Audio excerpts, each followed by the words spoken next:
अस्सलामुअलैकुम मेरी प्यारी प्यारी बहनों सहेलियों सखियों, सब कैसी हैं। उम्मीद है सब ठीक ठाक होंगे। अल्लाह पाक आप सबको खुश आबाद रखे, हंसता वसदा नाश्ता पायदा रखे। आज तो मैं बड़ी खुश हूँ। जिस दिन मैं अभी जिस दिन का व्लॉग है उस दिन तो नहीं थे, उस दिन तो बहुत ज़्यादा गर्मी थी। खुश मैं आज इसलिए हूँ कि आज बहुत प्यारा मौसम हो गया। इस टाइम पे इतनी ज़्यादा बारिश हुई है। पहले तो आंधी मट्टी तूफ़ान आया, उसके बाद फिर बारिश शुरू हो गई और उसके बाद इतनी मज़ेदार ठंडी या हवाएं चल रही हैं ना कि लग ही नहीं रहा कि ये दोपहर को इतना बुरा हाल था और अब शाम को इतना मज़े का मौसम हो गया। आपको भी होता होगा इस तरह के, जिस दिन मौसम अच्छा हो या जिस टाइम पे मौसम अच्छा हो जाओ तो ऐसे लगता है कि हम खुश ही बड़े हैं, हमें पता नहीं क्या मिल गया आज के दिन। तो इसी तरह होता है कि सब अंदर से मौसम अच्छा हो तो बाहर का मौसम भी अच्छा हो जाता है हमारा। खैर यहाँ पे ना मैं बना रही थी रात के टाइम पे पॉपकॉर्न, कैरमल पॉपकॉर्न बना रही थी। मेरे बच्चों को भी बड़े पसंद है और ख़ास तौर पे मुझे खुद बड़े पसंद है। मेरा फीके फीके वाले पॉपकॉर्न खाने को ना दिल ही नहीं करता जब से मैंने ये बनाने शुरू किए हैं। और मेरी भांजी ने भी ना एक दफ़ा ऐसे बनाए तो ना उसको कहीं ना सही तरह पता नहीं था कि कैरमल कैसे बनाना है। उसने बेचारी ने ना सिर्फ चीनी डाल के पानी थोड़ा सा डाल दिया साथ, वो अब कैरमल ही ना हो तो उसका काफ़ी ना काम ख़राब हुआ।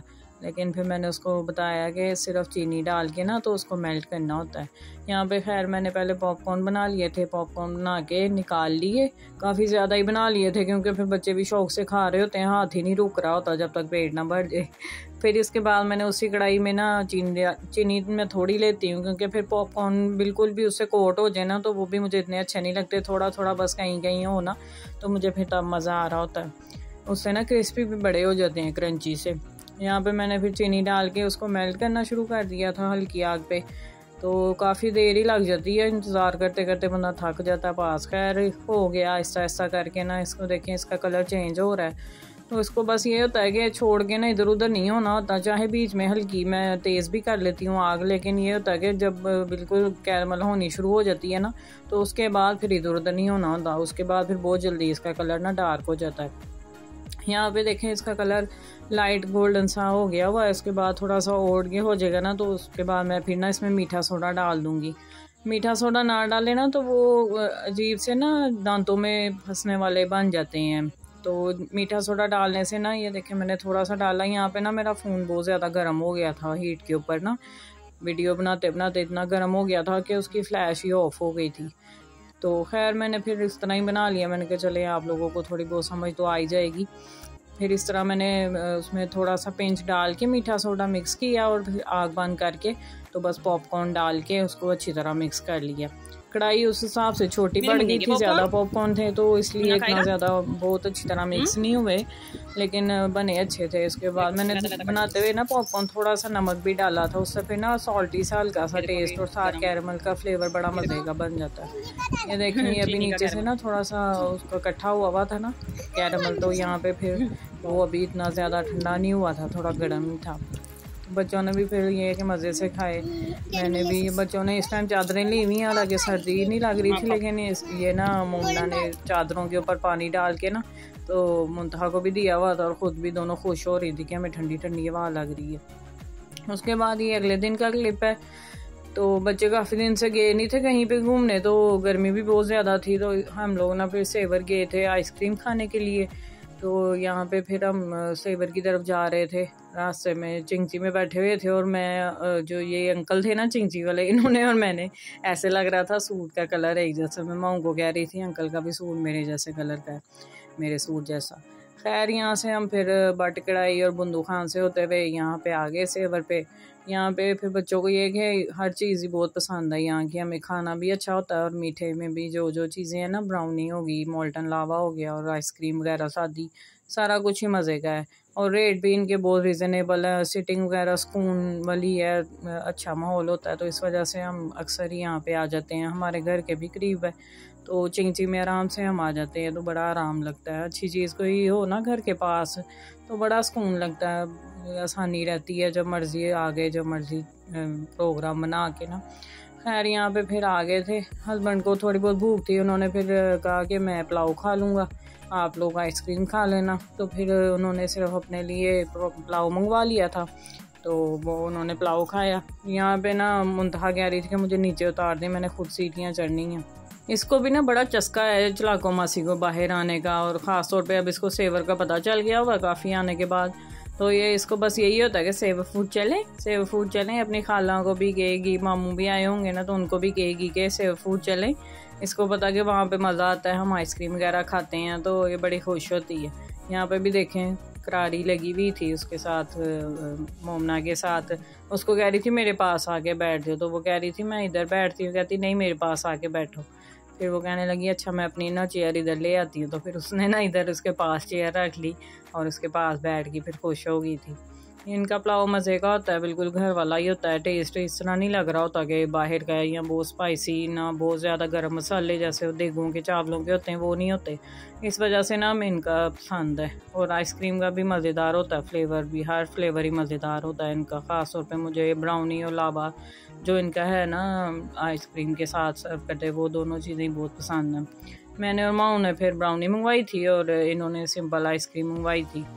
और फिर मुमताज़ साहिबा के फिर से तमाशे शुरू हो गए थे, कभी मैंने वो लेनी है, कभी मैंने वो खानी है। इसका बस यही रहता है, इसने बाहर जाके भी ना यही कुछ ही करना होता है। खैर मैं आपको यहाँ पे दिखाती है, देखें इनकी ना ब्राउनी भी कितनी मज़ेदार, वो जो सही डेंस वाली होती है ना वो है। वो मुझे बड़ा गुस्सा आता है जब कहीं बाहर जाएं और वो ब्राउनी के नाम पे वो केक का एक स्लाइस दे देते हैं, चॉकलेट केक होता है उसको ब्राउनी कह के दे रहे होते हैं। हालांकि ब्राउनी असल में ये होती है जिसमें ज़्यादा चॉकलेट होती है और थोड़ा बहुत मैदा होता है। केक का ना टेक्सचर और तरह का होता है, उसका थोड़ा फ्लफ़ी और फोमी सा होता है, इसका थोड़ा डेंस होता है। उसके बाद ये जी अगले दिन का क्लिप आ गया। यहाँ पे मैंने फिर ना बनानी तो मैंने ना सामनी तोरियाँ थी, लेकिन हस्बैंड का मूड नहीं था, वो कह रहे थे कुछ और मुझे मज़ेदार सा बना दो। मैं कहा मज़ेदार क्या? तो कहते मुझे ना मटरों वाला पुलाव बना दो। मटर मैंने ना फ्रीज़ करके रखे हुए हैं, सर्दियों के काफ़ी सारे निकाल के ना तो फ्रीज़र में रख लिए थे जब सस्ते हुए थे। तो उनका बड़ा ही आराम है, जब मर्ज़ी जिस मर्ज़ी सब्ज़ी में डाल लो, जब दिल करे चावल बना के खा लो। और मेरा लहसुन अदरक का पेस्ट भी काफ़ी देर चल के ना आखिर ख़त्म हो गया हुआ था। मैंने ईद से भी पहले बनाया था तो अब मेरा ख़त्म हुआ है। और सबसे मज़े की बात ये थी कि बिल्कुल भी उसका कलर चेंज नहीं हुआ, बिल्कुल फ्रेश ही रहा। तो उस वजह से ना मुझे बड़ा मज़ा आया उसको इस दफ़ा यूज़ करके। तो मैं आपको इसलिए साथ दिखा रही थी ताकि आपको भी पता चल जाए कि किस वजह से वो बिल्कुल ग्रीन नहीं हुआ था। ये ऑयल और सिरका मैंने डाला है, थोड़ा थोड़ा समझ लें 2-2 3-3 टेबल स्पून डाला है, उसकी वजह से ना बिल्कुल नहीं ग्रीन और उसका कलर चेंज होता। इसमें मैंने 2-3 चम्मच सिरका 2-3 चम्मच ऑयल डाल के बगैर किसी पानी के ना तो इनको ऐसे ब्लेंड कर लिया, थोड़ा थोड़ा डाल के ना। तो थोड़ा सा ब्लेंड हो गया तो उसके बाद बाकी डाल के तो मैंने हैंड ब्लेंडर से ही इसको ब्लेंड कर लिया था, कोई एक्स्ट्रा पानी नहीं डाला था। बस इसको मैंने ब्लेंड करके तो फिर जार में डाल लेना है और फिर फ्रिज में रख के तो आराम से ये फ्रेश ही यूज़ होता है। इसको फिर फ्रीज़र में आइस क्यूब बनाने की भी ज़रूरत नहीं रहती। और ये मटर भी मैंने फ्रीज़र में से निकाल के धो लिए थे। और जब प्याज हो गया तो मैंने टमाटर और हरी मिर्चों का पेस्ट डाल दिया था जो डब्बे में मैंने रखा हुआ था, और साथ में फिर मैंने लहसुन अदरक डाल के पेस्ट, उसके बाद मैंने मटर डाल दिए और उनको बस भून के, एक आलू पड़ा था तो वो भी डाल दिया क्योंकि बच्चे शौक से खा लेते हैं। डाल के सारा कुछ तो मैंने इनको बस भूना, साथ में मसाले डाल दिए, नमक मिर्च ज़ीरा सूखा धनिया कुटी हुई लाल मिर्चें। और मैं डालती तो थोड़ा बहुत बिरयानी मसाला होती हूँ, लेकिन वो इस टाइम पे ख़त्म हुआ था, फ्रिज में है नहीं था। फिर मैंने टिक्का मसाला पड़ा था ना तो वही डाल दिया, तो उसका भी बड़ा मज़े का फ्लेवर आ गया था। बिल्कुल 1 टेबल स्पून जितना डाल देना तो बड़ी अच्छी खुशबू आ जाती है। उसके बाद फिर जितने चावल हैं उस हिसाब से डबल पानी डाल के तो मैंने फिर सीटी लगा दी, क्योंकि मुझे जल्दी थी, गैस भी जाने वाली थी, तो इस वजह से मैंने ना सीटी लगा दी थी, वरना आप बगैर सीटी के भी रख दें जब तक मटर गल ना जाएं। और चावल मैंने दम पे लगा के ना तो साथ फिर बर्तन धो लिए थे। यहाँ पे देखे मैंने दम खोल दिया इनका, बड़े अच्छे से इनके बन गए थे, बड़ा मज़ा आया। मैंने बनाए थे 1.5 गिलास बनाया था मैंने, तो उस हिसाब से फिर आप भी पानी अपने हिसाब से डाल लें जितना आप डालते हैं। चावलों का भी हिसाब होता है ना, पुराने चावलों को ज़्यादा पानी वो सोख कर लेते हैं और नए जो होते हैं ना उनको थोड़ा पानी चाहिए होता है। बस फिर यहाँ पे हमने चावल डाल के, भूख बड़ी लगी हुई थी, हम सब ने फिर खाए, हमें बड़ा मज़ा आया। उसके बाद बर्तन भी धुल गए हुए थे और मैंने ना काला तेल मंगवाया था, बर्तन बड़े डल से गंदे से लग रहे होते थे, तो मैंने काला तेल मंगवा के ना तो बहुत अच्छी तरह फिर उनसे साफ़ किए। सॉस पैन तो बड़ा अच्छा हो गया, ये काली ये जो थी ना कढ़ाई काली और ये सॉस पैन फ्राई पैन ये इतने अच्छे से नहीं हुए, अंदर से तो हो गए थे, बाहर से बड़े ही काले थे, क्योंकि इनमें फ्राइंग होती है ना तो वो ऑयल जल जल के ना बहुत ही पक्के ये निशान पड़ गए हुए थे, उस वजह से ना ये इतने अच्छे नहीं हुए। मिलूंगी नेक्स्ट वीडियो में, तब तक अल्लाह हाफिज़।